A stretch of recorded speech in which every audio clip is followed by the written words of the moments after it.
बंगाल के जो नवाब रहते हैं मीर कासिम, मीर जाफर को हटाकर जो है मीर कासिम को बंगाल का नवाब बनाया जाता है।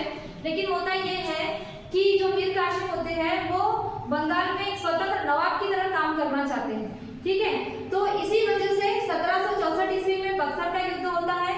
22 अक्टूबर 1764 ईस्वी को बक्सर के युद्ध के क्या कारण थे और इससे क्या परिणाम निकलते, इसके प्रमुख बिंदु का हम देखते हैं, ठीक है। तो हुआ ये कि मीर जाफर को हटाकर मीर कासिम को बंगाल का नवाब बनाया जाता है और मीर कासिम ये सोचते हैं कि मुझे जो है स्वतंत्र नवाब की तरह बंगाल में काम करना है, मुझे किसी अंग्रेजों की कठपुतली नहीं बनना है। तो इसी को देखते हुए क्या करते हैं, जो राजधानी रहती है मुर्शिदाबाद उसको हटाकर किसे बनाते हैं, मुंगेर। वर्तमान मुंगेर कहाँ है आपका, बिहार में, ठीक है। दूसरा ये रीजन रहता है कि व्यापारिक कर मतलब एक दस्तक प्रथा होती है उसका दुरुपयोग करना स्टार्ट कर देते हैं। दुरुपयोग कौन करते हैं, आपके अंग्रेज लोग, ठीक है। तो ये दस्तक प्रथा मतलब व्यापारिक कर क्या है इसको देखते हैं। तो ये दस्तक प्रथा का मतलब होता है कि अंग्रेज ये बोलते हैं हमें जो है मुक्त व्यापार करने की अनुमति दीजिए, इनको अनुमति मिल जाती है, जाफर जो रहते हैं इनको अनुमति प्रदान कर लेता है। तो इस व्यापारिक कर मतलब कि मुक्त व्यापार के चक्कर में जो बंगाल के जो नवाब रहते हैं मीर कासिम, इनको राजस्व की प्राप्ति नहीं होती। जब राजस्व की प्राप्ति नहीं होगी तो भाई वो अपने शासन का संचालन करना चाहिए, बंगाल का विकास कैसे कर पाएगा। तो अंग्रेज लोग क्या करते हैं, दस्तक प्रथा का अत्यधिक दुरुपयोग करते हैं, जिससे राजस्व में क्या होती है भाई, कमी आ जाती है। इसको बंद करवा देते हैं कौन, मीर कासिम, ठीक है। तीसरी ये चीज रहती है कि अंग्रेज जो है वो विस्तारवादी नीति को अपनाते हैं। विस्तारवादी नीति को अपनाने का मतलब ये होता है कि जो ओडिशा, बिहार और बंगाल वाला जो क्षेत्र होता है ना, इन तीनों क्षेत्रों में पूर्ण रूप से अपने नियंत्रण स्थापित करके व्यापार करना चाहते थे, ठीक है।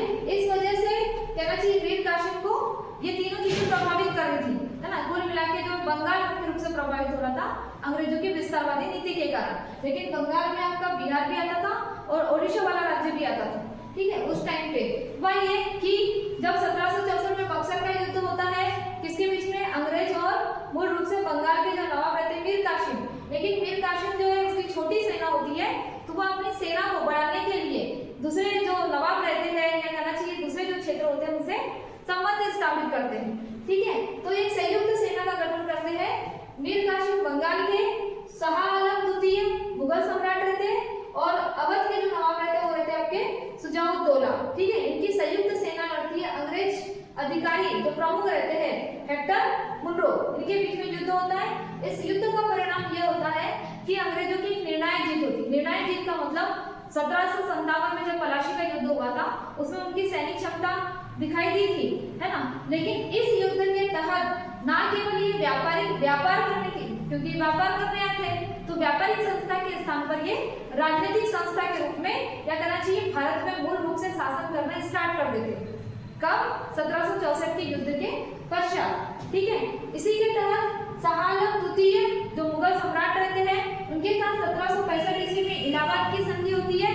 ये जो इलाहाबाद की संधि के तहत शाह आलम द्वितीय को पेंशन भोगी बना दिया जाता है। पेंशन भोगी का मतलब आप अपने ही क्षेत्र में काम कीजिए लेकिन हम आपको पेंशन देंगे, जितना भी पैसा होगा, जितना भी राजस्व होगा वो अंग्रेजों के खाते में आता जाएगा, ठीक है।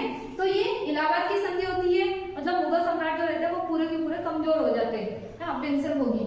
फिर बंगाल में दोहरी शासन प्रणाली मतलब द्वैध शासन लागू हो जाता है। द्वैध शासन का मतलब ये होता है कि जो भी नवाब आएंगे, है ना, तो उनको क्या दिया जाएगा, प्रशासनिक कार्य दिया जाएगा और अंग्रेज अधिकारी के जो रहेंगे वो राजस्व कार्य करेंगे। राजस्व कार्य मतलब पैसा, है ना। कुल मिला के जितना भी पैसे का जो है लेन देन वो अंग्रेज लोग करेंगे। केवल शासन का जो संचालन है वो कौन करेगा, आपके नवाब करेंगे, है ना। कुल मिला के वो अंग्रेजों की एक कठपुतली के रूप में कार्य करेगा, ठीक है। अब इस इलाहाबाद संधि के तहत सत्ता, मुगल सत्ता जो होती है पूर्ण रूप से कमजोर हो जाती है। मुगल सत्ता का कमजोर होना ही मतलब मूल मुख्य रूप से दिल्ली, है ना।